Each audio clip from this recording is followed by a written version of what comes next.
What up, Plunger Boy? Whoop whoop. What up? Doing his best kid next door impression. Damn, I actually love that. Is there a kid with a plunger on his head? I feel like know. that feels right. The girl has the red hat though, doesn't she? Oh, you might be onto something. God, I love that, Mac. You're such a goat for that. I got it up quick. Hell yeah. Welcome in. This is the Three Wanks FPL podcast. We've started hot, and I bet you we're going to continue hot. You know, I was thinking about this before we get into it. I was really feeling my hair today. I was like, this is a good hair day. Sometimes you get those days where it all just works out. And last time I had this was also when I was in the plunger. And so brutal. Just brutal stuff. I'm having a horrible hair day. I should have had the banana on it. Well, hey, if you want to take this off my hands and tank for next week, I'm okay with that. No, that was the most uncomfortable. I hope to never wear it again. It was the most uncomfortable thing in the world. I hated it. But we'll probably be back.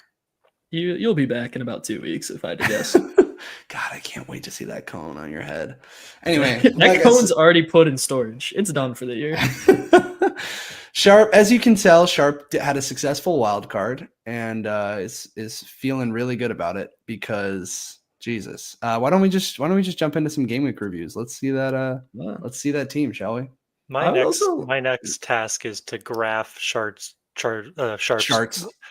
Yeah, I'm gonna call him Sharpe from now on. His tweets per point scored, because he would not shut up on Twitter this week. Oh my god! This man doesn't get I sent 2 tweets when you had tweeted it out. There were a total of 2 sent over the weekend. I didn't want to hear from you. Too many.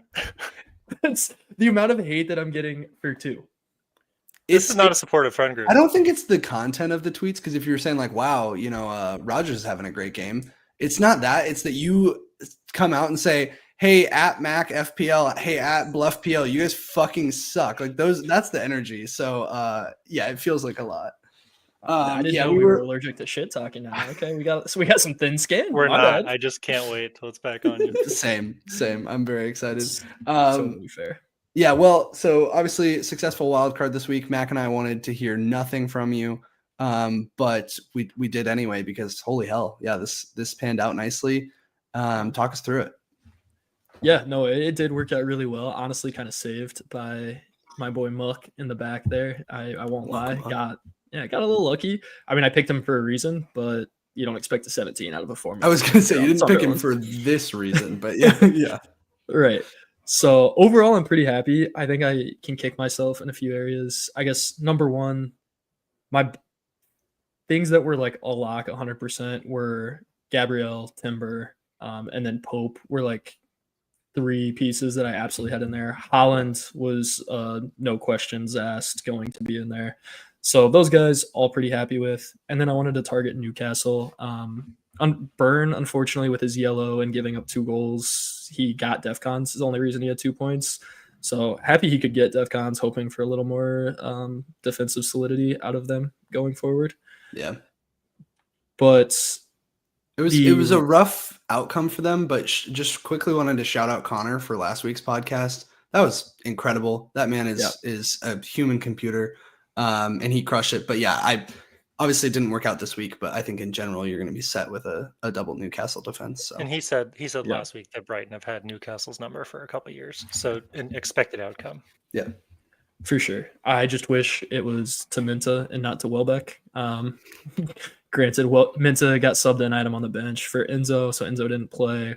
Still feel completely fine about that going forward. I feel very confident having Enzo in the team. Would target him if I didn't have him in the team, so going to be fine. The real conundrum and where I was conflicted, and I don't think I went the right way on this, is the Eze Isak. I had Bumo in there for a little bit with a lesser. I was going between Bowen, between JP and just a lesser forward. And right now I'm like, man, I should have probably been considering Welbeck a little more. Never did that. So I'm kicking myself a little bit for Isak, but I felt like I needed Liverpool in there. I couldn't go completely no Liverpool and not have a large money person to be able to flip in and out if I needed to get to someone else. Isak kind of covers that, even though he's lost 0.2 mil in value since I brought him in, which is super unfortunate. Brutal. That's crazy. Yeah, not thrilled about that, but I still continued belief in Eze going forward, so I'm not like mad at that pick. Well, can we touch on that really quickly? Because Yeah. I think honestly, I guess I'm flipped on those two, where I would think like Liverpool are going to figure it out. I'm encouraged that Isak will be on the end of some of those chances. Eze, the weird one is he got subbed so early that I'm worried. I'm just worried about his minutes. I'm not necessarily worried about him as a player, but what gives you the confidence in him going forward? I just think he's too electric, and I know Arsenal's a different team, and I know they have people all over the pitch, and they've got speed, and they've got finishing, and they've got creativity, but like Eze's just too electric to me as someone who watches the game to leave out for too long and not have in there as playmaker. So maybe he is, but as a vibes, he has always given me great vibes. Facts. He has great vibes. I hear you on that. I think the thought process going into this had to be that Odegaard was out for a while, so the thought was his minutes were a little bit more secure, and then turns out they weren't. But yeah, to your point, he's a great player, and if he scores, then form breeds minutes. So yeah, hopefully it'll come to fruition with him. But yeah, I think those are realistically the only two spots that you missed on this wild card. Like I feel like on the whole, this is a really good mix. And yeah, maybe Eze is somebody that in a couple of weeks you look at as a priority transfer out, but ultimately I think we're going to transition away from some of the Arsenal assets coming up anyway. So that can just be your out. The Isak one, like who knows? I kind of leave the Liverpool questions to you and we can touch on that a little later, but yeah, we can touch on it later. Cause I don't know. We haven't learned anything. We can touch on it later. Yeah. I think I think those are my two questions, but I was really surprised at the amount of, like, I don't feel like I had a bunch of differentials, but I had a bunch of threats looking at live FPL of people that could hurt me. I think Senese is one of them, or Sensei, as we say. JP was obviously one of them. Saka was one of them. Saka's the only one that had to be. Yeah, for sure. But Saka's the only one that did any type of damage. Everyone else was in a 1-2-0. So I got lucky from that perspective too. Like I could have been hurt worse than I was. Yeah, on Saka really quickly, none of us had him. So I didn't notice this genuinely until like a day after the game week had finished. He finished on 7 points with no returns. Mm-hmm. That's insane. And that to me, like I know Mack, we were talking before this that you have some potential transfer plans to maybe bring him in. I am gonna never tell you no on that because that's insane. To get 7 points without doing any sort of return is unbelievable. So he's a menace. Anyway, all right, I can jump into my team. Or go ahead. A slight plug for 349K and a 365K game rank. I'm just very happy with where I'm sitting overall. So we'll see how it goes. Hoping for some more green arrows in the future. Yeah, you're flying, and that's kind of why I wanted to take an opportunity to do something a little bit different this podcast. Maybe we can do this after we go through some of the games, but just to talk about kind of what our high level strategies are, because I think we're an interesting mix of guys in the sense of Sharpe. You're obviously all vibes, all aggression. I'm a lot more of the like patience and overthinking and like digging into the data side of things. And I think Mack, you kind of are a hybrid of those two.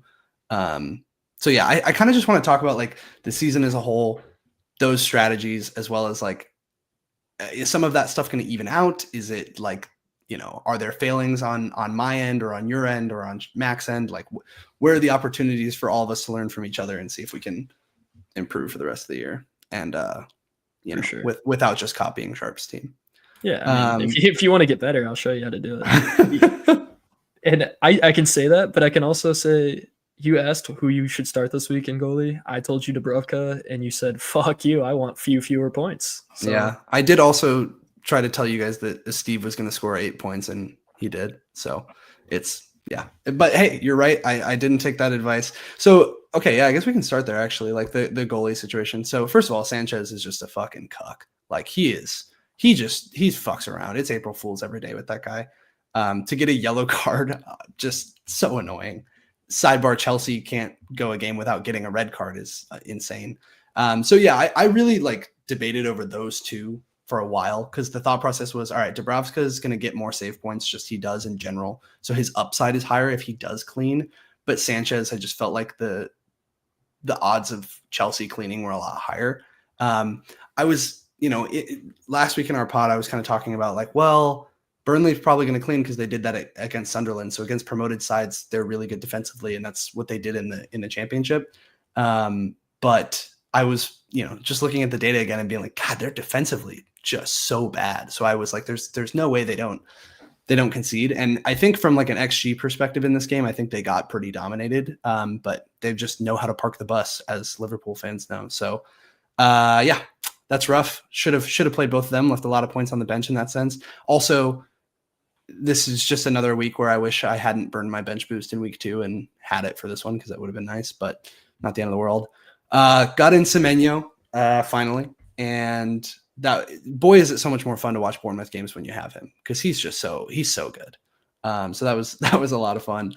Reinders is a little bit of a worry. I'll go more in order. I got double Arsenal defense. That's great. I do think Saliba is potentially the worst defender on Arsenal, and I have him. The thing is, in this one, he was on track for bonus. Like, he's always up and in there for bonus, and he still has some goal threat as well from like set pieces. So he's not like terrible. It's not like, oh my God, this is I need to get him out immediately. But it is unfortunate seeing like Calafiori fucking bomb into the box and nearly score a goal, and then Timber just be as attacking as he is and not have either of those guys. But it could be worse. Pedro Porro, you're saying he's the worst. He got 6 points and very easily has a path to 6 points every week. Like, right.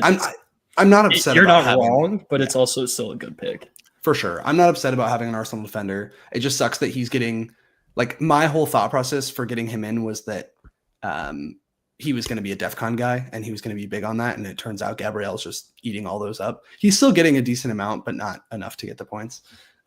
So it is what it is. Pedro Porro, just like basically since the beginning of the season, is somebody who I've wanted to get out of my team, but it's just not priority enough to make the moves. Richards, he gets the DEFCON. They concede obviously quite a bit. Crazy that he's only 3% owned to me. He feels like a great value pick just considering how many DEFCONs he gets, but obviously I understand why you'd go with some other Arsenal or Palace picks. Bruno Fernandes. Boy. I wanted to get rid. My plan was to get rid of him this week.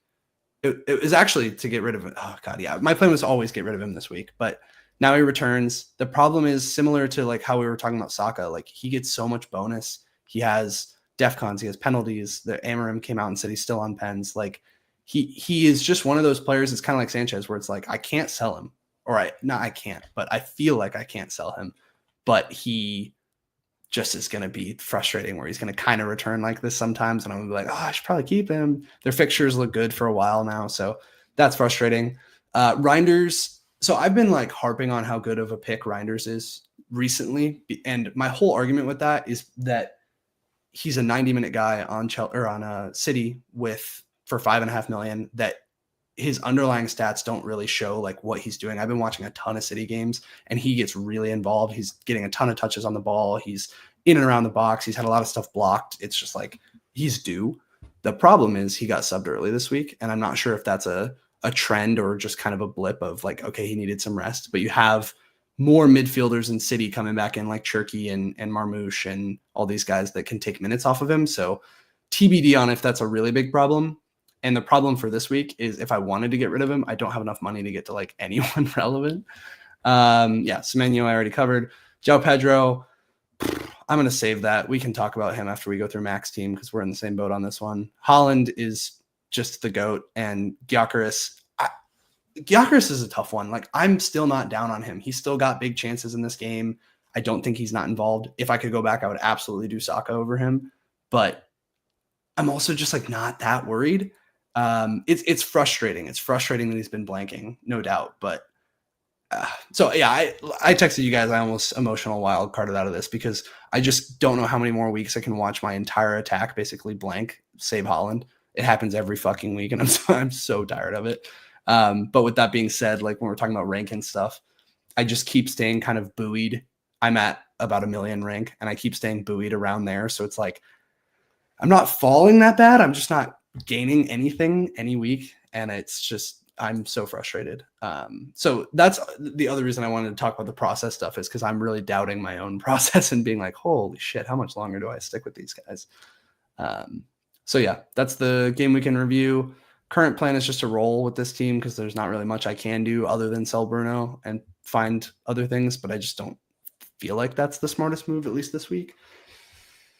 Anyway, Mac, do you want to jump into yours? Yeah, let's do it. Realizing I haven't talked in like 20 minutes. All right. Yeah, I mean, I don't have anything too out there, so I'll maybe brief over some of the guys that have been covered. But I mean, I had Raya, so that's nice, right? I rarely sub my goalkeeper. Like, I know I have Dubravka, but I'm honestly like never subbing Raya. Like, that's why you pay for a Raya, right? Yeah. So the Dubravka 9 doesn't matter to me that much because I was never gonna play him realistically. Like, Dubravka is a bench boost fodder for me at this point, and that's it. Gabriel obviously is just scoring like a madman, sort of in the same boat with just Senesi and Richards. Like, I knew this wasn't going to be a fantastic week for me defensively because I knew both these teams were capable of scoring and they were playing each other, right? So with that just team structure, I was like, that's all right. Like, not a huge deal. And they kind of did what was expected. I didn't expect a 3-3 game, like one of the best games of the season so far. But nothing too surprising there, I would say. And then same with like Semenya. Like, he got 4 points, but I wasn't expecting anything huge. Crystal Palace is genuinely up there with one of the best teams in the league at this point in the season. And so the fact that he got 4 points at all is fine because I could have very easily see a world where he just was shut down completely. Yeah, and then I got the 2 guys on the right in the midfield who were kind of pissing me off for different reasons. It's like 2 opposite 45 minutes of football, right? Like, I just call football soccer. We got Reiners, who played the first 58 minutes for 1 point, and Caicedo, who played the second 58 minutes for 1 point. And I really didn't think Caicedo would play. And that bummed me out because I would have gotten Ndai off the bench and then would have not been in this plunger. But whatever is what it is. In that instance, would you guys have both worn your headgear since it would have been a tie for last? No, he would have beat me by a point, but that is an interesting conundrum. Wait. No, you had 70, right? Oh, you're right. No, the you're Reiners right. points count. Yeah, you're right. That's tough. That's tough. What did we do in that scenario? We both ripping it? Let's establish that now that if you tie for last, you do wear it.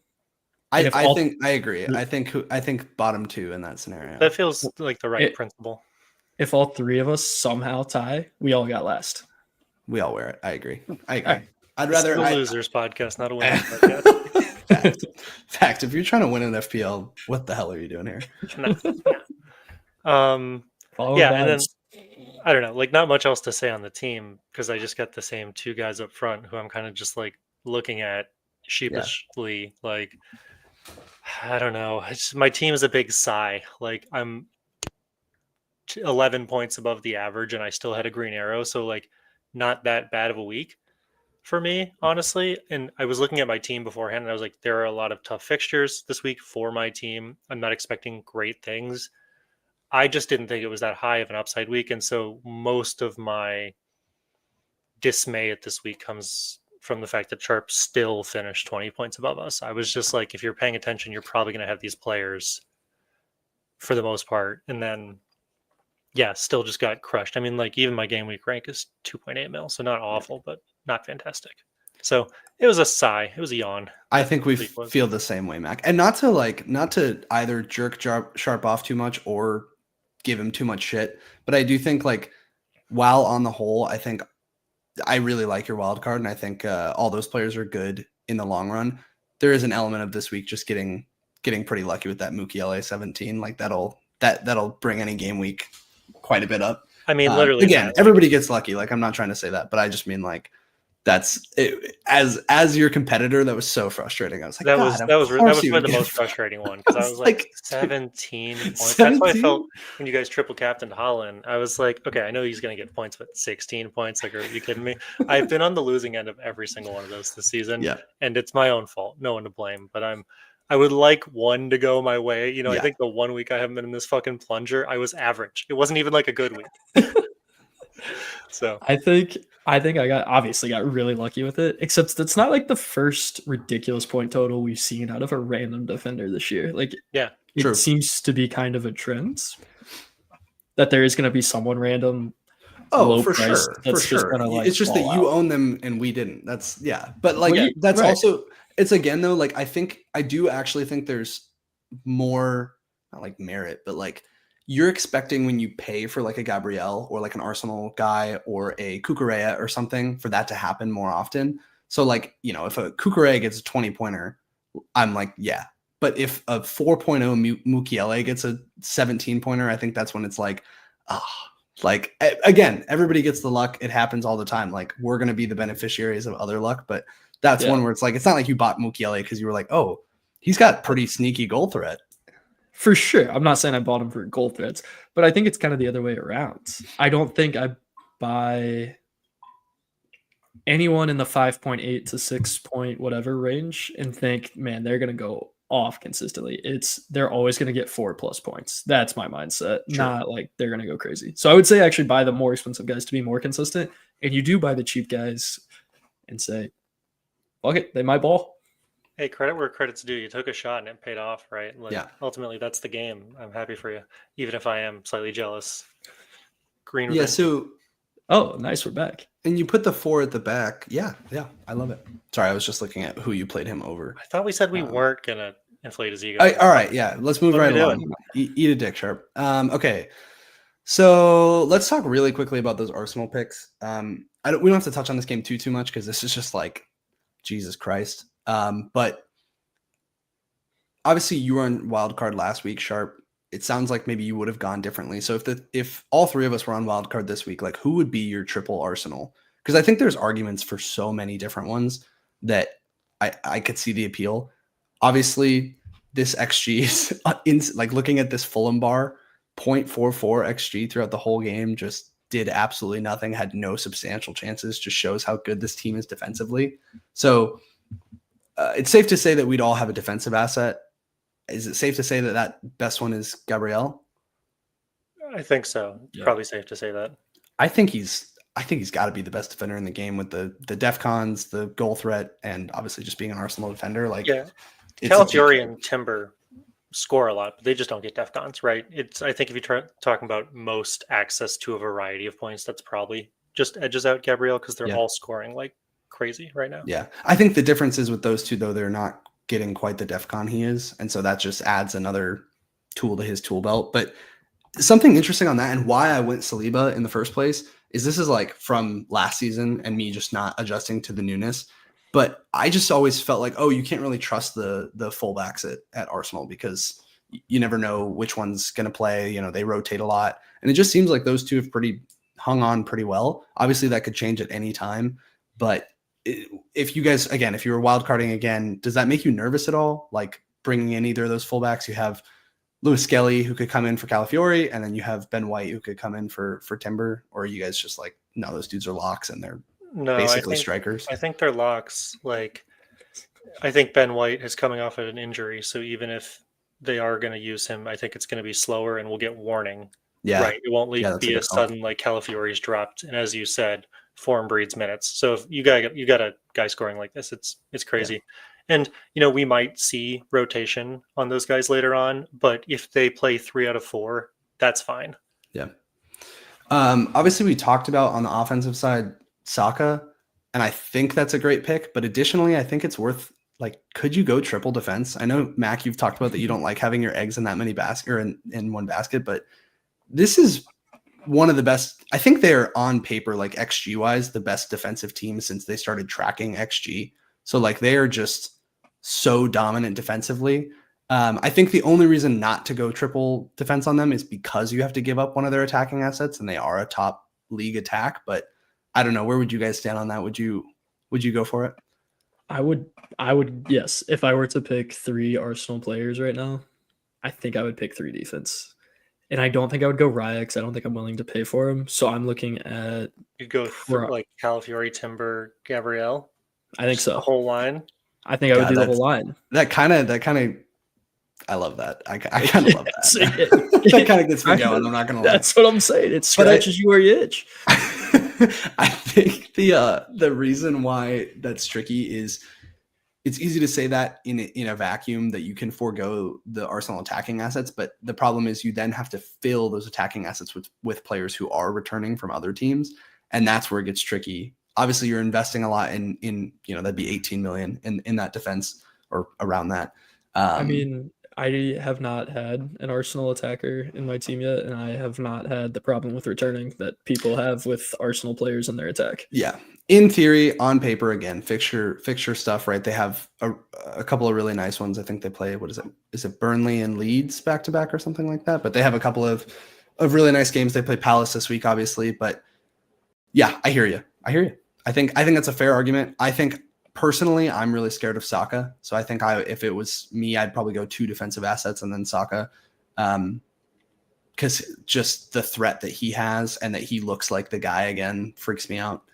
The other thing I wanted to ask you guys is, I know we've kind of touched on this in previous episodes, but is there, let's say Haaland gets injured or like falls off, like he's on a captaincy option for a second. Is there cause to captain someone like Gabriel or someone like Timber or Calafiori in a given week? Because I just think like the clean sheets are borderline locked. So if you could say that your captain is going to score 6 points at a bare minimum on a given week, like shit, that's a great option, I feel like. But I don't know. Where are you guys at on that? The only reason that I wouldn't do that, because I would probably captain Gabriel most of the time, is depends on who Semenyo's playing. He's the only other guy that I would look at consistently. No, yeah, Salah. I mean, I don't want to like say never, but I rarely captain a defender just because their points could get completely wiped out because of a penalty. So, but I mean, along the same lines, an attacker could just not score. No, yeah, I mean, it's a totally fair point. It's just a ton of nuance in that question, right? Like in theory, I'm not opposed to it. It would just depend on the other fixtures, right? Like if Semenyo's playing a Burnley, then no. But if all the other games are kind of bad, you might just send it if you know it's a low upside week anyways, right? Right. I think the reason why it's a different question this year than it has been in previous years is 1, the addition of DEFCON, and then 2, specifically because Arsenal's defense is as dominant as it is. Like obviously it was very good last year, but it's somehow found another level this year. Okay, you got to stop saying that. I agree they're good, but goals across the league are just like so far down. True. That's super true. Like I know they're a great team, and it pains me to say that because I hate them. I don't even like wearing red when I think of them, and I have to wear this blanket. But like, I mean, just goals across the entire league are down. So like, yes, they're incredible, but like, I don't think that they're the best defense ever. So I'm starting to get a little annoyed about the Twitter shit I'm seeing. We are watching Mack try to come to acceptance with Arsenal winning the league this year. I texted my friend the other day. I was like, I think that I have to come to terms with the fact that they're going to win the league because Liverpool just can't put it together. You fucking scum. We put 5 on the board today.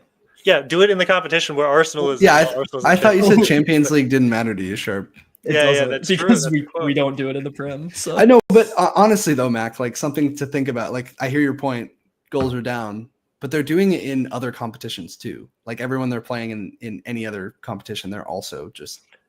I'm not saying they're not good. I'm just not like putting them at best defense of all time. You're not stroking it to I'll be like, can we just shut up for a minute, please? we need to give Mac a moment. Yeah, I hear you. All right. Speaking of nothing we were talking about, let's jump into the Chelsea Forest game. I was trying to think of a nice transition, but couldn't come up with one. That's why he's the host, folks. That's why I'm the host. I was going to say I let my Arsenal just like leak out a little too much. No, I like that. Yeah, let it out, buddy. It's okay. Chelsea beat Nottingham Forest 3-0. This one is more like I look at this and I laugh for a couple of reasons. One, like watching the game, Forest had a lot of great chances, especially in the first half, and really should have at least scored.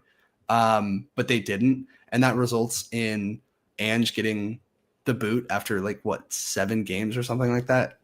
Hilarious. I was so rooting for Nottingham Forest to do well. And now that they've done what they've done, I'm actually kind of here for the downfall. So it is funny from that perspective. I think it's interesting too, of all the talk that we had about, all right, Nottingham Forest are a really shitty defense. Chelsea's going to come in and eat. Enzo doesn't play. Obviously, Palmer's not there. But they score 3 goals, yes, but it's not like they dominated this game in the way that you would assume they would. Does this worry you guys from going forward with Chelsea assets? I think we all have at least one of knowing where the goals are going to come from. Because I think that's the only problem I have with Chelsea is trying to figure out, like, now that Palmer's not there, who's the talisman? Where is everything coming from? What is your thoughts, Sharpe? See you mumbling over there. I mean, yeah, that's why I'm not on JP, because I'm not confident that's where the goals are going to go. But you're on Enzo. But I think Enzo has more pathways in terms of playmaking and build-up than JP does as a finisher. And to the point of Chelsea's putting 3 goals in, someone's going to put them in. Yeah. I don't think it's wrong to have a Chelsea player, but I'll take the cheaper mid that I can easily swap in and out versus a higher-priced attack forward where I only have 3 I can play. I think it's a reasonable statement. Like, there's just better performing forwards. Yeah.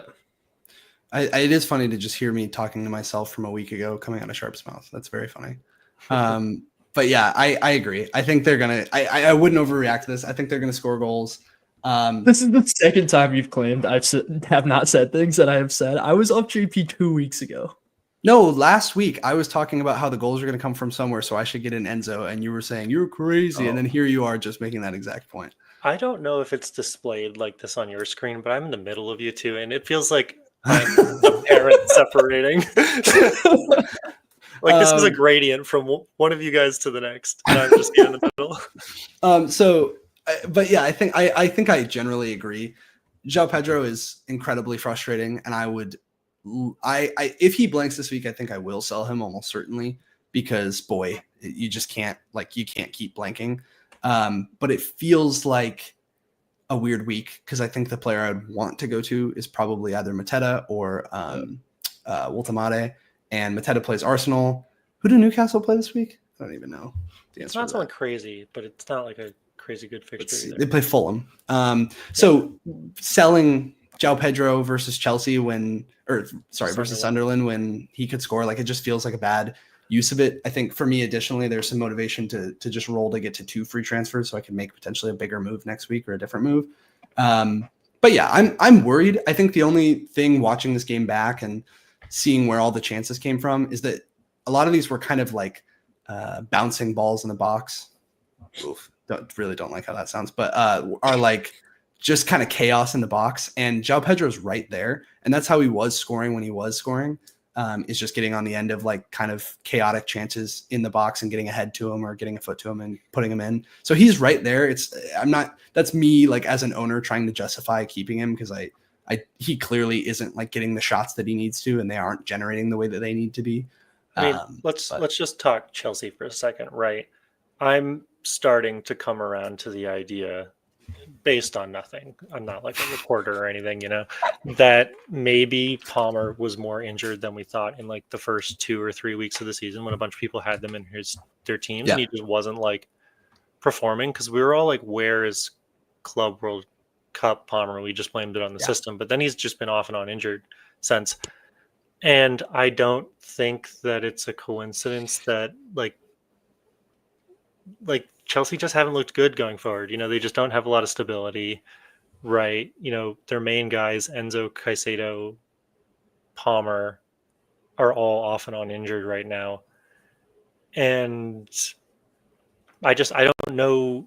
I think the questions being asked are good questions and fair questions right now. And they're starting to become more legitimate in the sense that like maybe Chelsea just aren't that great going forward right now. No, seriously. But I think that very well could be the case. Not to mention, like I've been thinking of them as a top defense, and their defensive numbers are starting to go down. Is that because they can't go a single fucking game without getting a red card? Yes. Is that because their goalie is also incompetent?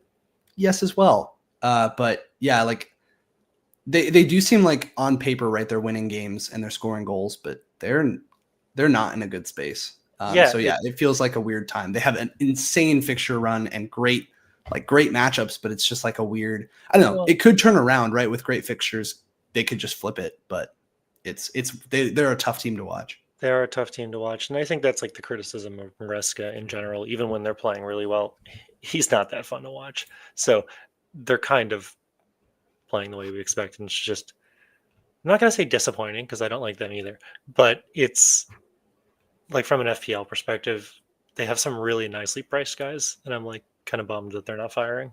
Yeah. All right, let's talk Palace, Bournemouth. Holy shit! So you'll notice, like in this page that we're going to, this y-axis only goes to 2.5 xg. Look at this one; it goes all the way up to 4.5. This was a crazy game. Mateta scores 3, obviously. Krupi scores 2, 4.5 million forward. Semenyo. It was weird. I know that we were talking, Mack, and you were saying that in FOTMob they didn't give Semenyo the assist, and that was odd, or like that makes sense to me because his assists in both of these scenarios, assists if you want to call them, the first one he tried to cross it, it got blocked by a defender, and then Krupi finished it off. The second one didn't. I don't actually know why people were even up in arms about Semenyo potentially assisting that. It kind of hit his head and then went off somebody else. And point being, he does end up in FPL with 1 assist here, but again, like it's the same thing as when we were talking about him being an overperformer before, like when he played against Fulham, for example. A lot of those goals that he scored were low XG chances. He just looks so good. It's also worth noting. So yeah, just happy to be an owner. Happy to not be on the opposite side of this train for now. The way you started that, I was like, you don't have to talk shit about him anymore. He's on your team. Yeah, I wasn't sure where it was going. So I mean, the only holy shit in this is 4.2 xG from Palace. It's worth noting. I think they're top or second in the league for xG generated so far this season. Like this is again just where they're a really well coached team. But I do want to touch on. So that's offensively. Like I think there's a ton of options to go for there. Sarr and Mateta are both like should be pretty top of the buy list once they pass this Arsenal fixture. Pretty much exactly my thoughts. Yeah. It's worth noting, I did a little bit of this investigation. This is just some stuff from FBref, and this is last week, so before this game was played, but I can't imagine any of this stuff, this game helped them in any of this sense. The big thing that jumps out to me here is this bottom statistic. They were the highest overperformers in terms of goals conceded versus XG conceded going into that game. So this is ultimately like one of the things that led me to get Semenyo was, you know, my whole argument to you guys last time around of why not to get him was, well, he's playing Palace, and Palace are this insane defense. And watching the games, like they're really well coached, they're really well positioned, but it seemed like they were overperforming a bit. Not to mention, you know, they're all obviously about to go through this gauntlet of 3 games a week in perpetuity with like a really thin squad. So I think what I'm trying to say is I don't know if I'd be going and buying their defensive assets. I know that's like a potential opportunity go forward with those good fixtures, but this to me felt somewhat inevitable in the sense of somebody putting up relatively large XG against them and them conceding 3 goals. Like it seems like that stuff is going to start happening more. And I'm trying not to like overreact one way or the other because they are still like a really well-coached team, but I just don't know if they're up until this point, they've been in that kind of like Newcastle, Arsenal level of defensive conversation, and I think maybe they're more of just like a mid-table defense. Yeah, I think that's always been accurate. Like, yeah, everyone was going after Palace, but that's also because they started with such great fixtures, I feel like, and they look so good, and the fact they own us helps. So that was a good game for them. That's the technical term. This is just like, this seems like a therapy podcast for a couple of fans here. Like you're just getting it out. I love that. A little bit. I wouldn't, in general, overreact to this game. I think the thing that I guess I'm overreacting to, I guess I should clarify, is more the offense. I didn't think Mateta was going to continue to be him or be successful, and that's why I stayed away from him. And he proved me just blatantly incorrect. So I had him. I did think he would be him, and he let me down for the first 5 weeks of the season. I transferred him out, and then he started. Yeah, so it feels weird because everyone's been talking about the defense to now be flipping to the offense. Yeah. I don't think you avoid the defense, so I guess don't overreact from like that manner because you still have all the def cons that come with it and how Richards has been playing and people like that. So I don't think you should completely go away from it to your other opinion. I just think I now have to value their offense higher. Yeah. Well, and I think from that perspective, somebody who meets both of those qualities is Munoz, and obviously he's expensive, but he's a large part of their attack, and so you can get kind of both of those. He does DEFCON surprisingly. Yep. He's a part of their attack, and if they do keep the odd clean sheet, he's there as well. But yeah, I'm not saying like it's a fire sale, but I'm just saying I think in 10, a lot of people are going to be looking at like, okay, can I get in a second Palace defender? And I think one is more than enough. Yeah, I think that's a fair take. I agree with that. I think I am trying to weigh up the value prop of how high to go on them, because I kind of felt the same way as you guys have both said. Just like worth reiterating that their opening fixtures were Villa, who forgot how to play soccer for the first couple games, only to get Dr. Tottenham this weekend fixed right up. Sunderland, West Ham, and then Liverpool, Everton, and Bournemouth. So in terms of like an opening seven, really solid, easy opening seven. And if we start seeing some more defensive fragility, those numbers might come down a little bit more to what we're seeing with the eye test. Because they got some slightly better teams, like obviously Arsenal, but then Brentford, Brighton, Fulham, United, City, like in the next couple. So yeah, I don't know. I think Palace are just like a really interesting team, and one that I feel confused about in a way, because like attacking wise, they're really threatening. And if you're a believer in the data and a believer in, I guess, goals too now, like those are guys you should go after. But similarly, I worry about, are they overperforming on both ends of the ball? Are the wheels going to fall off when they just don't have the depth? So anyway, I think they're an interesting conundrum, but it sounds like we're all kind of on the same page. All right, let's do City Everton really quick. Not much to like. I don't think we need to spend too much time on this. Obviously, Haaland's just the fucking GOAT, and like it's a wrap. But I think something that's frustrating to me is that they're a really good defense. At the beginning of the year, we were looking at them and seeing they're kind of like vulnerable in transition, and we're letting in a lot of big chances, City, but they've really tightened it up.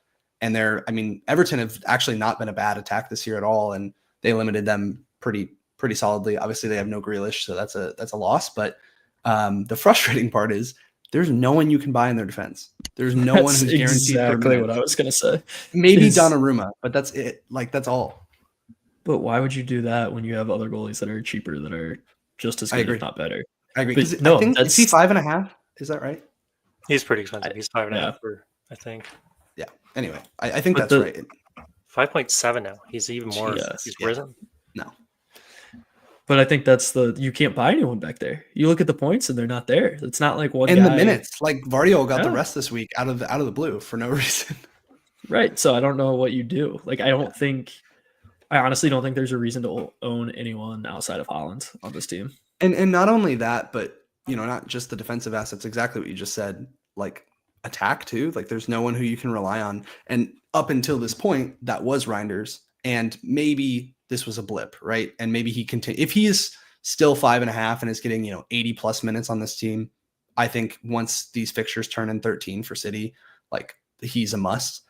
But if he continues to be a minutes risk, then he's priced perfectly right. I think best case for Reiners would be that Rodri comes back tomorrow and he can play higher up the pitch and get more involved, because he's so involved, and I think from my viewing experience of the games, he's just been forced to play a little lower on the pitch, and I feel like he's setting himself up for more of those, like, not the ball that generates the goal, but the ball prior to that, like the assist to the assist. Yeah. Right. No, I think that's fair. As you said earlier, Luke, he's getting really involved, but there's just no consistency in those touches in a forward enough area. And he's the only other City attacker we're even talking about. Right.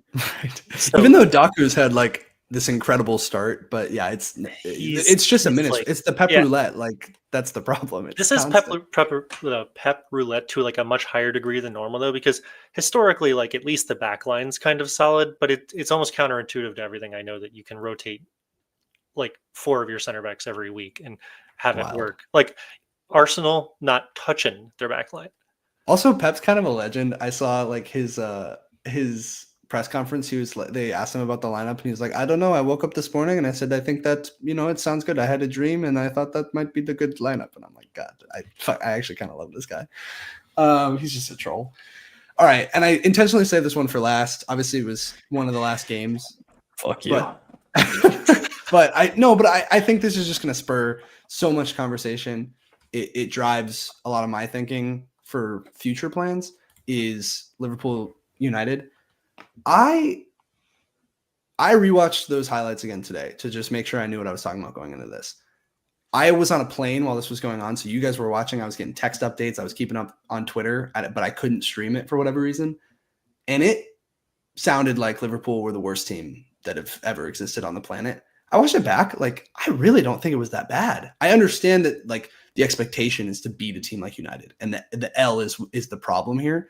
But it didn't seem that bad. Yes, it's the same as it's been. Like, I don't know who the pick is on this team from an FPL perspective, but did I miss something? Like, why is the sky falling in Anfield? Because the expectations are higher. Yeah. Because we just lost to fucking United. I understand that. We 7-0'd them not that long ago. I understand that. Okay, but like Gakpo, based on your text messages, I thought Gakpo was missing sitters. No, he had 3 great chances that happened to go off the, like, those are great shots that I'm like, that's just like unlucky. You know what I mean? He just had a really unlucky day. And in that case, Salah gets a couple of assists. Like, this is a totally different game if one of those goes in, like one of the earlier ones. His second one that he hit off should have been a goal. Yeah, he looked like Darwin. He missed a wide open header, and that's the one that I think was like unforgivable. I thought that was the second one. It might have been the third though. Sure. No, that was the second one. Yeah, okay, that was. I think the ones that went off the post though, I was like, I think you can fault him for his misses, but also I think it's fair to say that he created some high quality chances that didn't exist. Yeah, that first shot was insane. There was a couple when he like shot, and I was like, I didn't even see the shot from there, and I'm not playing the game. Like, I have a bird's eye view. No, I hear what you guys are saying. I don't think it's as bad as we need to like implode. As we saw today, they won 5-1 and got a lot of people involved. Kanate, Van Dijk, Szoboszlai all scored. So that's sick. So this guy should not be falling. Where it should be falling, I think, is a little bit on Isak. I think he looked real putrid up there. That attempt that he took at the 34th minute was one of the grossest things I've ever seen in my life. I might have done that indoor a couple years ago. Right at the goalie. Yeah, I mean, so I didn't like that. And then you see Ekitike sub in and immediately create chances, demand the ball, and change the game.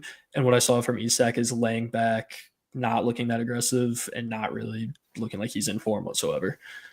It's weird to me, and I think there's a lot of confirmation bias going on here, but it's weird to me that Salah and Isak are in the same team because they want to occupy all the same spaces. Yeah. I feel like they were constantly like sort of on top of each other, and like Isak always wants to run back or get in behind, and Salah always wants to get in behind. And so they're kind of just like versus Ekitike just feels more like a pure striker. Yeah. And I feel like you guys are in this difficult spot if you paid so much for Isak that you have to play him. But I kind of think that maybe Ekitike should play because he just looks great. I wanted that kind of from the beginning because of the form that Ekitike was in, right? Like he came in and was immediately electric. Kind of wanted that to continue. And it still had, like it does when he subs in. He still looks pretty solid. So I would love to see him play more. I think the other reason to go back to the skies falling is the choice making out of Salah right now. Not only the lack of touches, but then once he gets them, the choice is just, he seems to be a little off, a little awry. Yeah, and he's fully off, yeah. I think referencing his, if you want to call it a shot, it looked more like a punt to the crowd than the dropping it off for Verts, I believe, in the middle there. Like, that's a tough one to swallow as one of the best players to ever play. So I think like it's pretty obvious what's going on from like a 10,000 foot view. Obviously, when you get into like the lineups and the players, it gets crazier. But it's just like this team is just figuring. It doesn't have a good identity right now. It has no idea. Like the players, the team, the squad slot, like doesn't really know what the identity of the team is and how they're going to progress forward. Like doesn't see the path because it's just so many mouths to feed that are, to Mack's point, I think just like different styles and aren't gelling. I'm confident that players of their quality will find a way to do it. Like it's going to happen. And I keep telling myself that, but I'm trying to be confident in that. And I really thought on paper, this is when that would turn. And I think that's probably another element of the sky falling part of this is people probably saw, okay, United, that's when we'll finally figure it out. They look like shit. Like they lost to Grimsby. So we're going to be good, but not quite. Yeah, not quite as right. I think the reason that we see Gravenbach succeed so well, and I think honestly the reason they're going more towards Chiesa as a sub, but also as someone that could start, is that you had got all of these stars. You got all of these people that want to be that guy or used to having the ball and doing things with the ball. That you throw in the scrappy, like will do anything for playing time, can play in multiple positions player. Yeah. All of a sudden he can do something that the other guys aren't willing or aren't able to do. Right. So I think call it too many mouths to feed, call it spending way too fucking much money, or whatever you want to call it. I think you can have over star power on a team. Yeah. It looks like a lot of them are, it's probably because they're fighting for their spots, right? A lot of them want to take the shot as opposed to the wide open pass. I forget, I think it was Gakpo who had the ball. Maybe it was Ekitike, but one of them had it and Wirtz was wide open. Like easy scoring opportunity. Was it? Well, I think I'm thinking of one that was off the left, but I mean, this probably there might have been another time. Yeah. But like, this is where I'm starting to be on the like Wirtz has been a scapegoat train of now I'm seeing him in the spots where I'm like, get him pass. Like he's open. He's ready to go. Let him shoot. And they're just not like, I think there's an element of like, I need to score these, especially between Ekitike and Isak and then Gakpo is trying to keep his spot. But I think that's a really good point. I actually hadn't thought of it that way, but I feel like that's 100% what's happening. Like it just feels like you're like, why would I pass to this guy if then he's going to start over me? Because you have so many guys who can play in so many positions, it doesn't really matter. And it just feels like everybody needs to score. And I feel like Chiesa and Ekitike are from the same mold, where they're like, I don't really care if I score. I just want us to score. I think Ekitike is probably actually of the same ilk of like wanting to score for himself. Well, I mean, but he's just so good at it. Like he's just so nasty with it that it doesn't really matter. Well, it's working for him, right? Yeah. So okay, back to FPL though. We didn't touch on the United side. We'll do that in a second. Is Gakpo a pick? I think that's my question. Is that the hack? Whoa. That was crazy. Let's not do that again. I don't know. I didn't do anything. I don't know what happened. Right now it's still a wait and see. Like we still don't know, but if you're gonna go, if you feel like you have to go one right now, I think it's Gakpo because he's proven that he's gonna. I didn't think it'd be consistent to start the year. He's gotten to the point where okay, I'm gonna call it consistent. Not only is he doing it here, he's doing it on the national team too. So I think you could go there and feel okay about it. What I really hope to see is us playing Ekitike more, and Ekitike becomes a reliable pick. That would be like my dream scenario. And I just don't think that. Unless they start putting two strikers in, I don't think that's going to happen. I think that's you can't do that when you got Salah in. So Isak, yeah.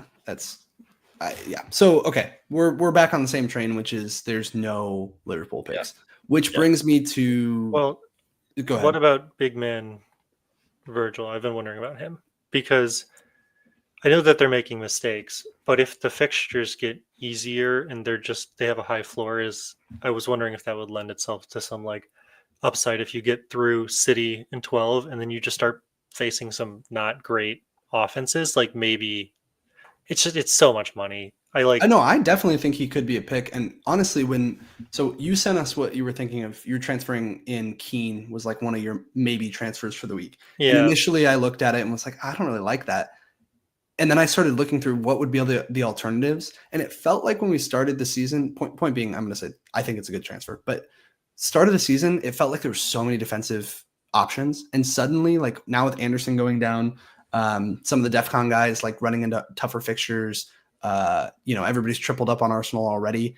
Suddenly there's actually not that many defenders to pick from that are like, because now it's like you have to be a DEFCON defender for me to consider you, or at least get the odd DEFCON. So it's almost shrunk the pool of players that you actually can pick from. I do think Van Dijk's on the menu as soon as they start looking like a top defense. Because the reality is, you're not going to pay $6 million for somebody who's on a defense that's not keeping cleans. But to your point, in 13, their fixtures swing. So I think he's absolutely a pick once that starts going, or as soon as they figure their shit out. But it's whatever comes first. Yeah, I don't feel like rushing into him right now. Should we talk about United? I feel like, did we learn anything here? Like genuinely, because last week I was on the pod saying it's a when, not if I sell Bruno. And then he got this assist and I'm like, obviously looking at him with the rose colored glasses, but not really. I still want to sell his ass. And I have been coming to the exact same problem this entire season where every time I look to transfer someone out, no one is screaming, pick me, you know? Right. Yeah, I mean, I think you could go for, like, Sharpe brought up Enzo earlier. I think would be a great pick this week if we're sure that he's going to start. Bruno, man. You know what? Just go to Boomo. Give yourself $1 million and get a better player. That just feels like such a waste of a transfer. And it also feels like, so, okay, I know what you're going to think of this, Sharpe. Like, I know, but it's if my mom had balls, she'd be my dad. Like, it's fully that argument. I don't want to hear it. I know what this argument is. It's bullshit argument. No, but the only reason I need to say it is because this week, like, you see, if he just does one thing, right? He gets the random assist.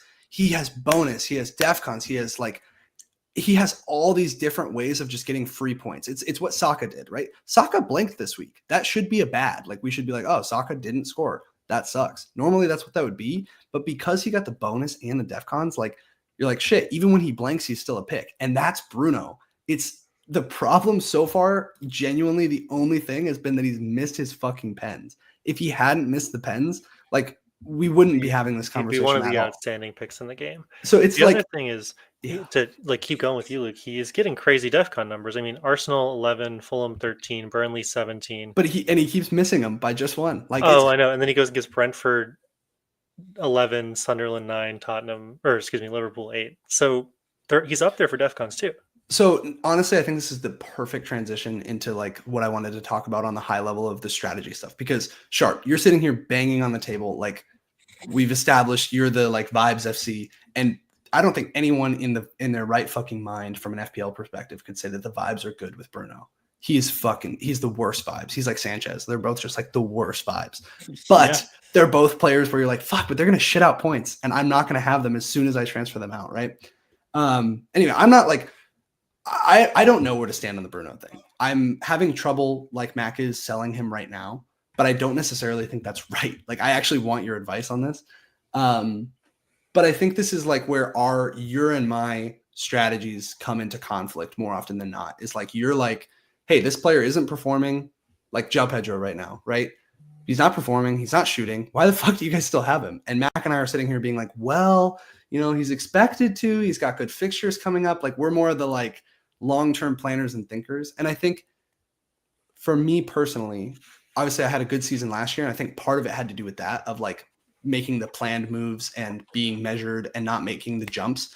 This season, however, it's been like the guys who were good in week 4 are still the guys who are good now, or the guys who were good in week 1, really. Semenyo scored 2 goals, and that was the first start of that. Like, so it feels like I have not benefited because I've been too patient, if you will, and haven't jumped on the guys. And you, Sharpe, have not been afraid to take hits and jump into those guys and, like, be like, hey, why the fuck are you guys still holding on to the guy that's not scoring? I'm going to get the guy that's scoring, dumbasses. And I think that's, like, a super fair argument, but I also am trying to be measured, and I don't know where what's the right play. Is it just that we've had a little bit of an anomaly so far, and the players who have been scoring are continuing to score? You think about, like, Ollie Watkins, like, we all sat there and we're like, or at least I was really preaching, like, no, the fixtures turn, like, we're good to go. Ollie Watkins, I think everyone was, yeah, he never came around. Like, it's been pretty consistent this year. Salah, same shit, never came around. Like, so far, we've had the players who have been bad have stayed bad, and the players who have been good have stayed good. And there's been no, like, oftentimes people will kind of jump after a player who hauls one week and then they won't haul again because, they're just kind of in the pan. There's been none of that this year. So I mean, Chris Wood was definitely one of them. Sure. Yeah. So to start the season there, I think you could argue João Pedro was rub too. that one in. Yeah. Oh yeah, I think JP was there because when people finally got to him, he's been on the downturn. That's fair. Reiners after like week 2.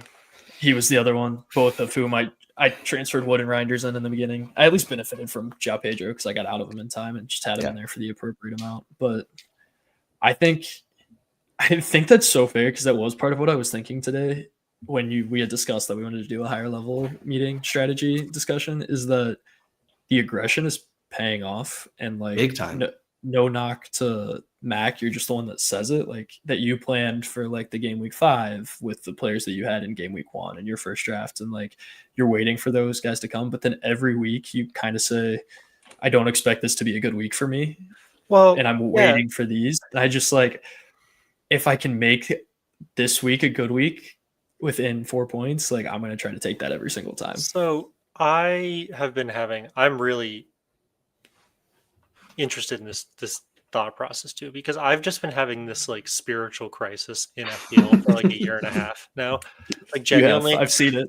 The most disruptive thing for me with all the changes they've been implementing is not been like the assistant managership or the DEFCONs. It's just been the 5 transfers, because I was playing the game for so long with 2 transfers that last year I tried to play as aggressive as I did historically, and I felt like the patience strategy was the right one. And then Luke, you had a monster year and you were on the patience strategy, and I felt like I was playing too aggressively. Like it was the first year with 5 transfers and I didn't know what to do. So this year I've been saying since the beginning that I am trying to be a conscious player and maximize the 5 transfers, but no one's scoring. And then this season we're seeing that Sharpe, so far you're winning with your aggressive strategy. So I don't know where to sit in the debate, because like I said, that's the season where I finished the best I've ever finished. I took a minus 32 point hit one time, right?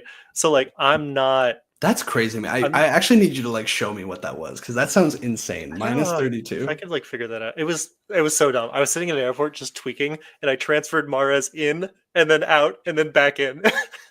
And he got a hat trick. So I came out like neutral or something like that. That's insane.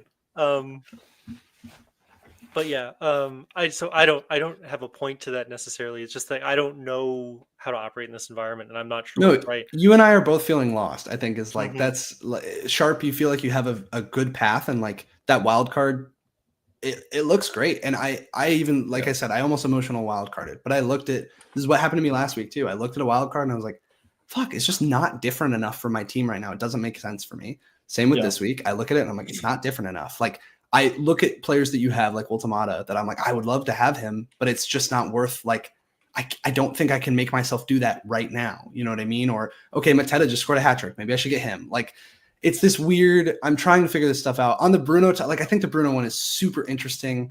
It's in the same ilk as the Salahs and the Watkinses of the world of like, but he's supposed to be good. Or even Palmer, like when I held on to Palmer because I thought he was going to, you know, like, it's just like, yeah, it's been frustrating, but I think this is like the Bruno one is actually a good example, because you're saying, hey, go to the player who looks more attacking to your eye, is scoring, but has less routes to points, not that much less. I think Bumo's just a great pick, period. But like, I think he is.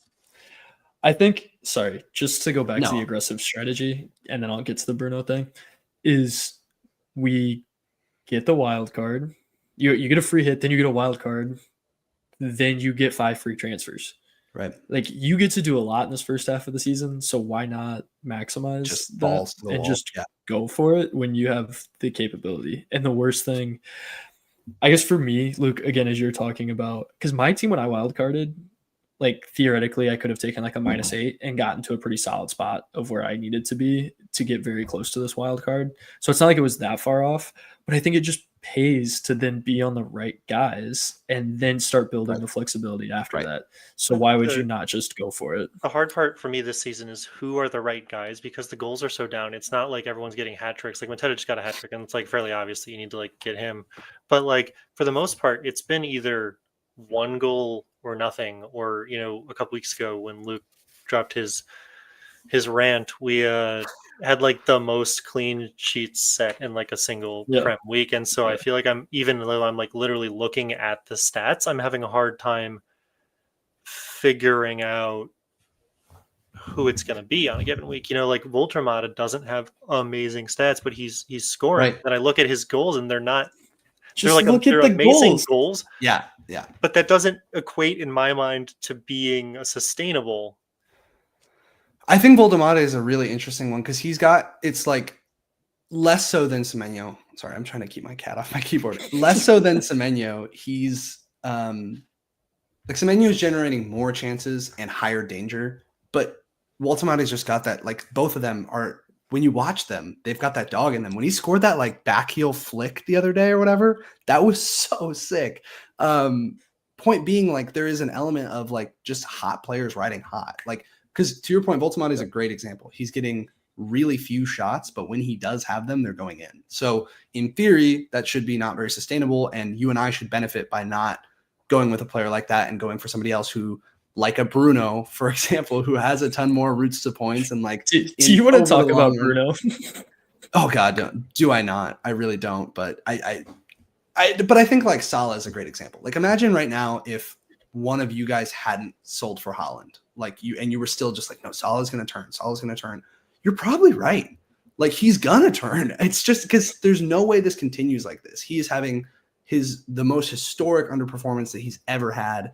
Like, I think he's in a little bit of a different situation because the whole team is like in disarray. But yeah, I think it's just a question of how long do you kill yourself? Because I'm getting exhausted by like Gyökeres blanks, João Pedro blanks, like players who in the back of my mind I'm sitting there being like, Sharpe told me to get rid of him. Sharpe told me to sell him because he's not fucking scoring. And I'm sitting here being like, I swear to God, if they blank again, and not only do they blank again, but they blank again, and then I look at them and say, I think I should keep him. Like, that's the problem. Is like I have to, like, Gyökeres is one where I actually feel okay about it, but oh man, it's like it's João really Pedro, fucking killing me. like, João Pedro's a tough one. Like, yeah, I mean, there's no way you can sell him this week, right? Right. Well, like, and then like Sunderland's like a good defense, and I acknowledge that, but I'm like, it's Sunderland. But we've just spent like half the pod shitting on. Like, I think I am going to double theory on this pod. I'm going to call it the fallacy of 5. Right. I think that we are getting, Luke. This is you and me. This is our pep talk. I think that we're getting too bogged down right now with like, what could I do in 5 weeks when I have all these transfers that we're not realizing points that are right in front of our face. That are right in front of our face. Because we're like, surely this will be good. But Sharpe said, like, every week I'm like, well, I'll be good in 5 weeks, but this is going to be a bad week for me. But when have I said I'm going to have a good week? And so, you know, I still don't think I would go as aggressive as you are right now, Sharpe. Like, I don't think that even if I opt for a more aggressive strategy, I'm going to be, I mean, you're averaging a hit a week. Like, okay, let's calm down. I don't think that's right. I mean, that's not. I've taken a total of 2 hits. That can't be true. I don't believe you. I took a hit in the first week and I took a hit in the second week. I have free hit and I have wildcarded, so I have been crazy. Sharpe might roll this week. That was so like let's. Okay, this goes back to though as aggressive as I'm being. I wildcarded with multiple weeks in mind because I knew that was one of my last options to do that. No, I think so. It's I funny. can look at my team and be like, yeah, I have starters for the next 5 weeks right now, and I have zero concerns that I'm missing anyone. Yeah. Well, like, so I mean, until things change. I did that, and it's an interesting point because I am 5 weeks removed. I have 4 transfers in the bank this week. Yeah. Like, so I respect that you did that. I'm glad we convinced you. But yeah, no, you guys got me there. Although I'm not gonna lie, I could take a hit this week and have a pretty sick team. He's an addict. I this whole thing is so trippy. But yeah, I don't know. I guess that covers it. I think so. Talking about me personally for a second here, because it's all about me. But I think like the thing that I have that you guys don't right now is I still have that wild card in my pocket. So I'm trying to sit here and be like, taking from this conversation, like the aggressive versus the not aggressive, like where is given what I've done before, whatever that's in the past, what can I do now to be more aggressive or to catch on to things? And I still feel like I know that this is not like what you guys will want to hear, but I still feel like my advantage right now, my only way to potentially get ahead of people like Sharpe who now have like a good team for a while is to get a substantially different wild card than what he had, right? So, and ultimately what that means is waiting for Liverpool to figure out their shit and using the wild card then, right? Of being able to figure out like, who are the guys from there? So I am still tentatively planning for that wild card 13. I went through and I did all the planning for up until that point. And the beauty of that, again, is that it allows me to be short-term aggressive. So I am thinking of rolling this week, but I could be convinced not to. The only reason is so that I can make a double move next week. I'm not planning on banking transfers for a while now. So hopefully that means that I can be more aggressive. Again, though, like if one of you guys was like, Luke, there's a real opportunity for you to wildcard this week or next week or something, like I would absolutely hear you out. I'm not like set on that. I'm just trying to think of, okay, again, it's all in the past now. Like, how do I get an advantage? How do I like get an edge on other people? And the only way I can figure out to do that is to get like Liverpool, City, and Newcastle all at once right before they go on that amazing run. Because I've missed the boat on the wild card 4, the 6, and the 8. I don't agree with you. And the reason I don't agree with you in terms of waiting for your wild card is because by next week, if Liverpool has figured it out, I have an easy path to them with 2 transfers. Like, it's still super easy for me to get there as soon as I get to 2 because I have Haaland and I have Isak. So either Isak's right or there's 10.5 I can bring down to 4.3 right if I want. Dude, Krupi Jr. being a potential pick is like huge for the game. That's a massive player. But I don't think you're gaining that much. So why not switch into a team that's scoring? You know you're going to essentially wild card in 16. All you have to do is play for 6 weeks. So be super aggressive in that time frame because the guys that you're going to go for can easily be gotten by people that have already been aggressive. Yeah. I am a man of loose convictions because I just keep agreeing with you both. Like you're so right, Sharpe. Like, but at the same time, Luke, to your point, we're 21% of the way through the season right now. So only a fifth, right? Like at some point, if Sharpe is hitting every week, unless you're going for an all-time season, which, I mean, luck is a big part of the game, you're going to miss, right? And if okay, well, I guess Sharpe wins. He just booted them out. I think you had to go let the cat out. Bubba. But I do think that means that I was right and he should wildcard this week. I think you should have to wear the banana for the rest of the episode. You guys gotta keep moving when I do that. I've done that before. Anyway, I was letting my cat out. All right, continue. I was talking to you though. Yeah, that was a problem. So all of a sudden my visual reference went away. Well, neither here nor there. All I was saying was that like we're only 21% of the way through the season, Luke, and I think there is something to be said. I think that what I need to adjust personally, if we're talking about lessons learned from these first 8 game weeks, is that you don't need to hold your transfers for the sake of the transfers. And I have 4 transfers, and I was looking at making transfers last week, like Volta made in that was one of the ones I was strongly considering. I said, well, I'll wait till I have 5 or 4 for next week. And you know what? I'm losing points. I'm not getting points on the board. And at the end of the day, it's a game of realized points. And even if you miss, you can always adjust. So I'm not going to probably go quite as aggressive as you, Sharpe, but I think I am going to start spending a little more. And I think there's also something to be said about getting your like up to 4 transfers, and then you can just keep depleting the tank a little bit. It doesn't have to be a get to 4, spend 4. That's my lesson learned.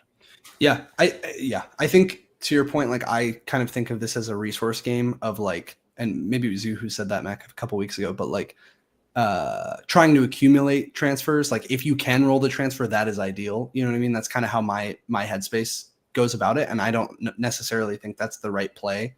To Sharpe's point, we have a new season where you can be ultra aggressive, and like that's the new template. So I think that's fair. That being said, I think I may roll this week, but okay, here's how I feel. I'm just gonna make one more plug. Only does it pay to hold on to transfers if you're going to make 4 or 5 moves at a time. Right. Otherwise, it does not, because I can make a move this week that I can then swap the other player next week if I plan it out like one at a time. And so then I gained points both weeks. So why am I rolling to do 2 moves the next week? Sure. So unless you're planning to do 4, I think you should keep it going. Yeah.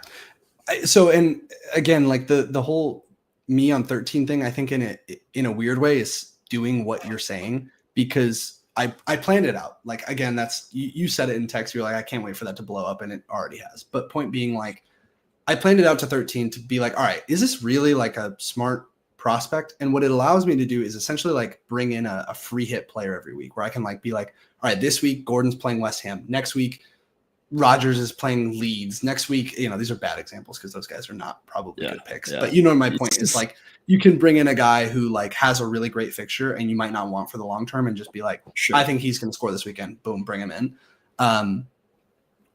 So yeah, that's where I'm at with that. Is like I'm really not on the rolling transfers game. Again, the only reason I'm doing it this week potentially is because outside of taking Bruno down, which again I'm still definitely open to if you can convince me of it. Like there's not many moves, but like okay, the Bruno to Buma one. Actually, you know what? I'm just gonna bust out my team. That's what I was gonna say. I was like, it's the time where we go off script. Let's start drafting. We're artists, right?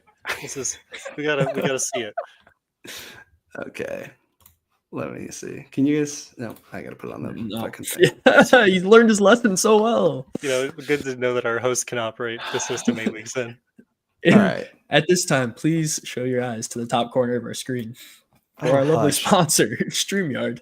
Thank you for allowing us this experience. Okay, so like, first of all, how many do you have in the bank? How many transfers? How much money? I have 1 transfer and I have 0.7 in the bank. Yes. Oh, geez, you're rich. I'm rich, baby. No, my team value is so unbelievably bad. I can't tell you. So 0.7. What does that get me? Well, it leaves me 1 short of doing. Sorry, let's get to transfers. It leaves me 1 short of doing Reinders to Enzo. So that would have been a fun one if I thought he was going to play this week, which I'm kind of happy to not have to deal with the whole like, oh, do we see him in training? Like that whole thing. No, it gets me 0.4 short. Excuse me. So like not close to that one. So again, I could do Bruno to Enzo this week, but does that feel like a good pick? I don't know. What, you only have 1 transfer? I'm sorry, I know you just said this. Yeah, 1 transfer, 0.7 in the bank. Yeah. It's kind of gross. So, okay, I don't want to steal your thunder, but I got 4 moves in a lot of the same predicaments. Yeah. Okay. So, yeah. Down. Show us what's up.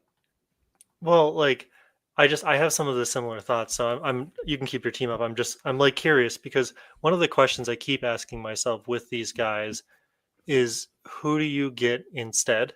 Right. Right. And that's my problem. It's kind of the same reason I didn't make moves last week because everybody's either operating at a 0 or a 1. It's not like a 0 to a hat trick. Right. And so I feel like what I'm missing right now, I'm missing small. But you take out a Bruno, who are you going to? Like, nobody's that good. That's the thing. Okay. It would be Enzo or Sar, probably. This is what I think you guys kind of have to get out of the mindset of. You got to moneyball it. You make it up in the aggregate. So, like, yeah, you're going to take a hit there. But look at, holy Dewsbury, Hall, Arias, and Reindeers. You can't tell me you can find someone better than that for. It is actually crazy that you still have Arias as Steve, Reindeers, and Dewsbury Hall. No, totally hear you on all of those. Actually, except Dewsbury Hall. I actually kind of fuck with Dewsbury Hall. But hear you on the other ones. 0.7 gets me nowhere from them. Like 0.7 No, that's what you got to bring Bruno down and make it up. Got it. So you're saying do a double move, take a hit, bring Bruno down to somebody else, and get 2 good midfielders. Yeah.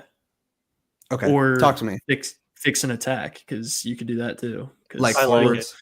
Like in the concept of realized points, I don't think anybody you have is seriously a contender to score points. So why have them?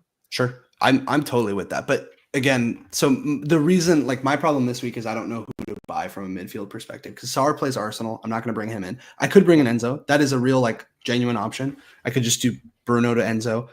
The Bruno to Buma one, like I know what you mean, Sharpe. Like I know that he is when you're watching the games, he is like the more attacking player, and therefore he has a better likelihood of scoring goals than Bruno. I think that's pretty safe to say. Save penalties, but I don't know if I can trust United's attack enough to like, if I'm going to get a United mid out, I feel like I should just get a United mid out. You know what I mean? Like, I don't know if I should go to a different United mid. And at that point, if I'm going to do it, then I'm like, I should just roll that transfer and use it on somebody else or use the transfer, but use it on somebody else. It's also the talisman question. Luke, you were super high on Haaland at the beginning of the season because he's the talisman, and that proved to be factually correct. And it's like Bruno is, I know he's been playing out his position, but he is the talisman of the United team. And so it's like, if you're going to have one. Yeah. Maybe though. I don't know if he actually is anymore. Like that's where I could see Bumo kind of becoming the like talisman there. So like, I don't hate that idea. I think Bruno can still be the talisman, but do what he's supposed to, which is get a lot of assists. Like he's a midfielder. He doesn't need to lead the line for United every year too.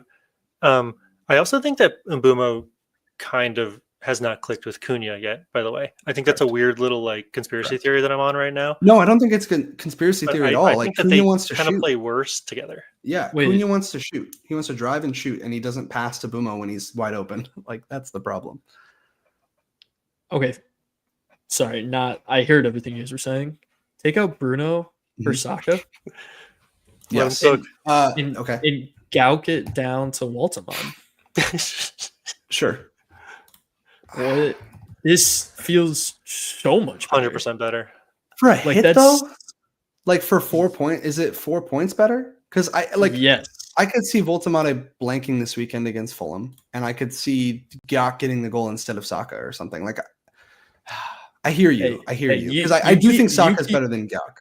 Oh, you keep seeing things. It's gone well. I say you keep going for it. Fair enough. Cool. Sorry, that was mean. Well, that's an option here. Mack, I agree with you though, Luke. Like I look at these transfers because I have a lot of similar players, and I'm like, there's just not a lot of people I want. I think I'm struggling with Voltamade. I'm not really quite set on him yet, but maybe I should be. I mean, I know we had like a great conversation with Connor last week, and he was talking about, the opportunity that he has there. Yeah, these are good fixtures. Why? Okay, if you're convinced on Gauk and JP, why are you not convinced on someone that's scoring? Because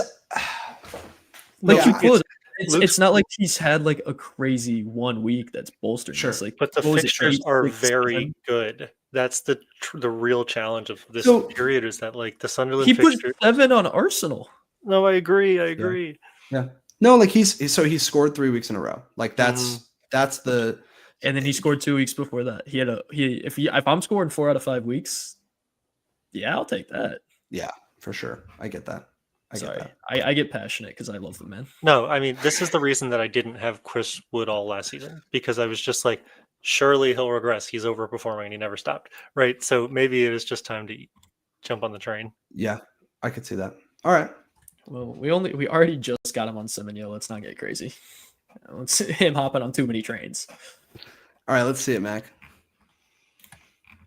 So, all right. I have a lot of similar debates, but a lot more freedom. And this is where I get into that fallacy of 5 again, where I'm just kind of like... What was the fallacy of 5? Fallacy of 5 is like, I want to wait till I like hit my 5 transfers, but I'm just not realizing points at the time. Did the screen share go away? Can you guys still see it? Add it to the stage. Somehow. I don't think you're sure. You got to be sharing. There you go. There we go. Okay. Poor performance for me after chirping the host 5 minutes ago. But anyways, yeah, I don't know like whether I should wait for 5 transfers and make like a huge like rip my team apart move and just let the dust settle, because I don't think that this is necessarily the best week to make a ton of transfers, knowing that next week in 10 everything changes for a lot of the assets we want, like Crystal Palace and stuff, right? The only I think advantage to going early right now would be for me to like just capitalize on some team value. And this is kind of where I'm like, is it worth going to 5 transfers, or should I just fix the holes that exist in my team right now? And that's kind of what I'm getting at with this like fallacy of 5 thing, is like, I don't know. Like Sharpe, I feel like you'd be a proponent of like, get rid of some of the dogs. But Luke, you might be like, roll. No, the moves that you sent us earlier this week, or the other day, I was like, yeah, go for that. Because I know you're in a different position than me, like in the whole Sharpe just now being like, hey, switch out Gauk for Saka. Like I'm fully there on that. Like that makes good sense to me. I just don't know if in my case, like it's harder to weigh because there's a hit on one side of it. But for free, with 4 free transfers, like you could do that right now and then still have 2 left. Yeah. And that's the other thing I'm having trouble with this week is like, how aggressive do I want to go? Right. Sure. Because there are probably 5 or 6. There's probably like 3 guys who in the next like 2 weeks, I really want on my team, maybe 4. Those are Saka, Voltramade, Milkmaid. Like, so Saka and Voltramade, and then I want probably Sar and maybe Burn are like kind of the guys that I feel like I'm missing right now, because in 10 it gets pretty solid for both those teams. You could make all of those transfers right now. Right now, yeah. And I actually would support you in all of those. Right. And that's what I've been thinking is it's like maybe it's best to do that. But let me throw you a curveball. Are we back to big at the back? Do I go so heavy on the forwards, or do I just get the best defense in the game with 4 transfers and just do a complete strategy change and then just try to capitalize on? You mean like get a third Arsenal defender, or what do you mean? I don't know. I'm in a little bit of a rough position because I don't really want to get rid of a Raya for like a Pope, for instance. But if like I had 2 Arsenal defenders, you could do that without doing anything crazy. You could still go Gauk down to Waltermod. You'd have 1.8 in the bank from that. Go up 1.1 from Bruno to Saka, so you have 0.7 left. Tarkowski can go to Timber. I think you'd probably want to get Anderson's probably the Anderson definitely needs to get out of priority there. Transfer. Yeah. Well, then you can get him to a burn. Yeah, I'm with this. So I've been agreeing with this. But I guess I don't understand. Like, this almost feels like a big at the back, right? You have Arsenal, you have Senesi, you have a Defcon and Richards, and so when I say big at the back, I'm talking like taking Richards up to like a Munoz, but I don't know how convinced I am. The weird other issue I have is there's a lot of players on the right teams, but the wrong players from those teams. Like, I think in an ideal setup, I'd have Enzo, not Caicedo, and like maybe a Munoz, not Richards, and I'm just kind of sitting here like, man, I wish I didn't have some of these guys. But the other problem with something like this, I mean, this is actually pretty solid, is that I still need to enable myself next week to get Mateta and Sarr. And Dye can go directly, can he? He can right now, but I'm wondering if the prices are going to rise. Maybe I just jump really early on the deadline after like JP. Well, you can definitely do JP. You're 0.1 short of these moves right now, right? I know. Yeah. Thanks for giving me the advice to wait, Luke. That was so solid. No, they had already changed. You missed the boat already. They all changed like the day before. I'm being facetious.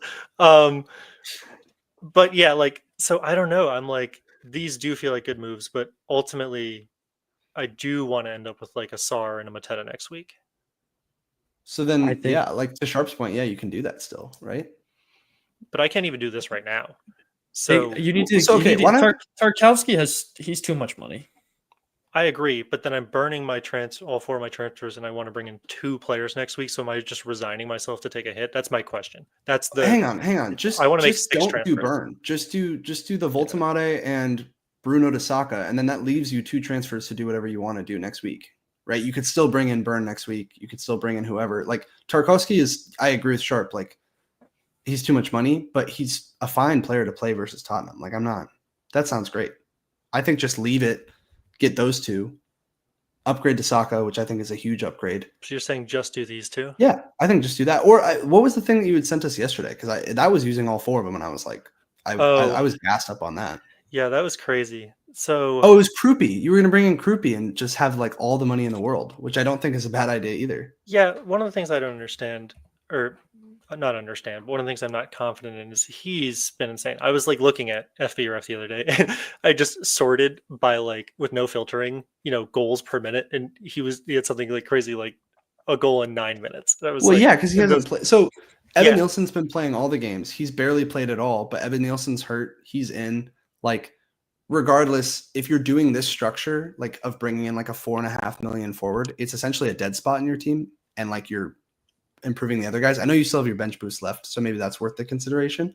But I don't think it's if you're planning on taking Gyak down, if you're comfortable with that idea, I think taking him down to someone cheap and then having the money to go do whatever you want is totally viable. Well, so that's what I was asking with like, do I do a strategy change? Because to enable the big at the back strategy change, I am bringing in like a Karupi, and I could potentially bring in Keane if I want because of the Braithwaite injury/surgery situation. And he's got pretty solid DEFCON numbers.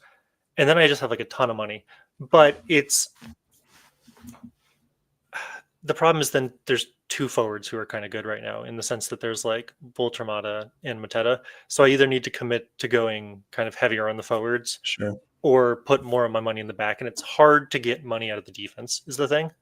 I think the Voltamata one, like, he may continue to score this week. I think my thought process with that is let's say you don't get him this week. You have João Pedro against Sunderland. If João Pedro blanks again, boom, you just do that right to full Tomata. I think he plays West Ham next week. Like, go for it. No big deal. And if João Pedro scores, then you don't have a problem that you need to solve necessarily, right? Sharpe, you're thinking deep thoughts. Well, I guess where do you want to go with this money right now? Yeah. Definitely Saka, right? That seems like that's what the number one thing you want to do. Or right. So one of the things that I can do if I do something like this is I can not sacrifice Bruno, and then I get Saka. And then I have not only a good defense, I have a slightly lackluster forward line, but I have a really beefed up midfield. Like having Caicedo as my fifth man isn't a bad thing, and it gives me a lot of flexibility to rotate in and out of these. And I have a mill in the bank. Yeah. So then next week I can drop Pedro for like a Mateta. Yeah.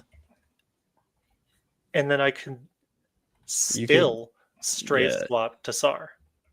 Yeah. You can. And is that not insane?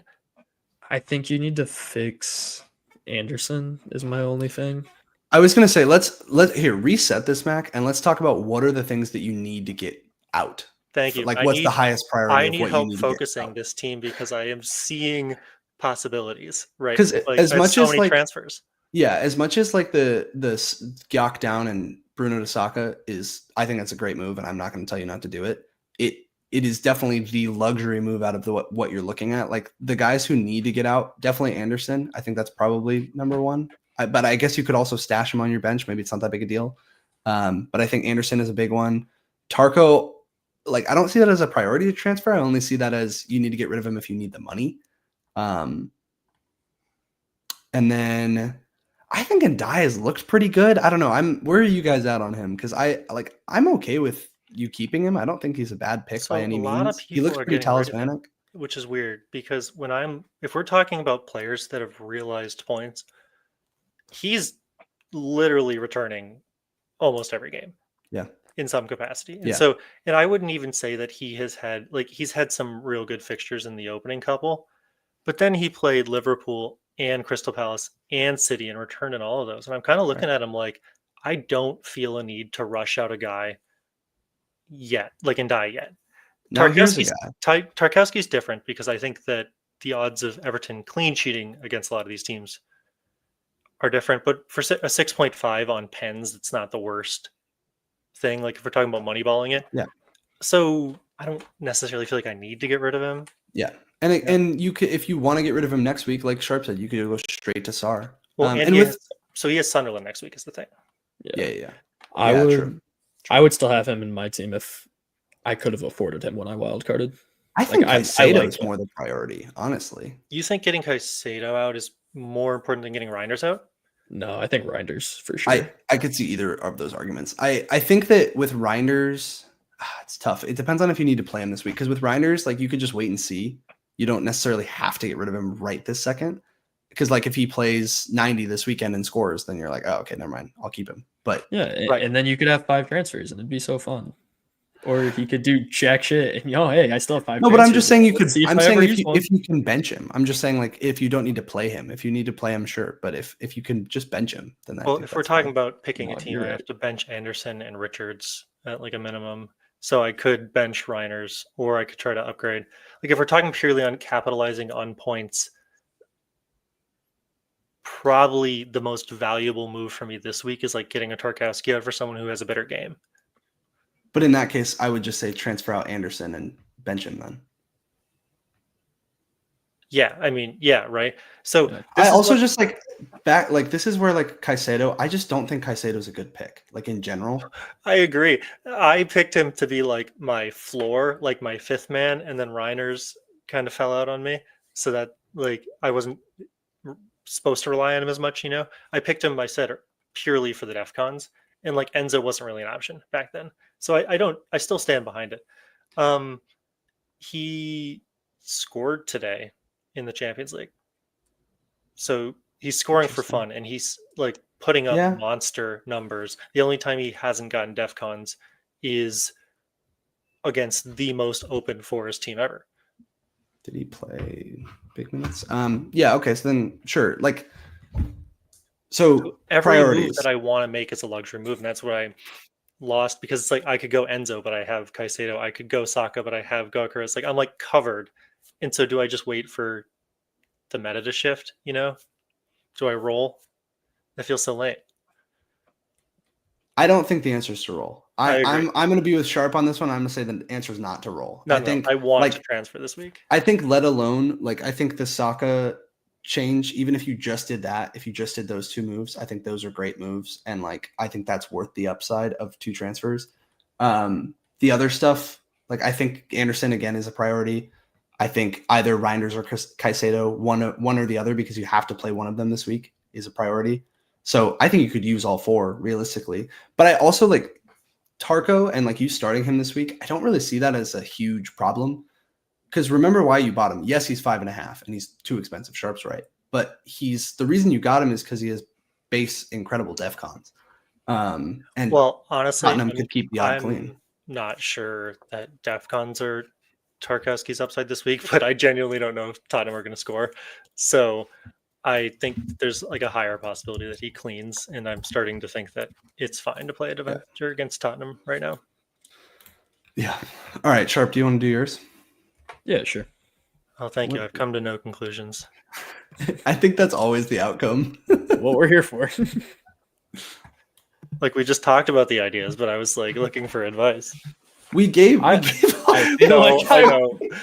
know. Can you bring me to the stage, please? This is what happens when you do nothing for 4 weeks. That's the downside. I think you can do that yourself, Sharpe. Boring. I'm cooped I up. cannot, unfortunately. I would love to. Mack did it, so I'm not signed in. I'm truly a guest in this situation. All right, give us your thoughts. All right, so don't tell me you're gonna roll.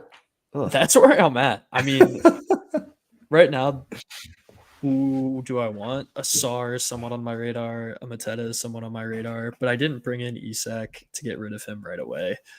That feels weird. I want to give him a little more time. He's already lost 0.2 in value. I've already bit the bullet. I think I'm going to ride it out until something changes. Okay, I say all of that. Those are words that came out of my mouth. And that would be me rolling, and that would be prudent, whatever. I could also go Isak to Welbeck and Menta up to Gakpo, and that might solve everything, and I could just play my entire team every week. Are we sure on Welbeck's minutes? That's what I'm going to look at really quickly. Are we convinced? Yeah, so he did 90 and 90 in the last 2 weeks, but the 2 weeks before that he did 23 and 15. Before that he was 60, 66. Yeah, so he's consistent now. Yeah. For sure. All right, yeah, Welbeck it is. Yeah, do it. Take the hit. No, I just think that'd be fun. And Brighton just do have good fixtures. The teams that I think I texted you guys I'm looking at, I truly am looking to roll. I'm going to roll. That is what I'm going to do.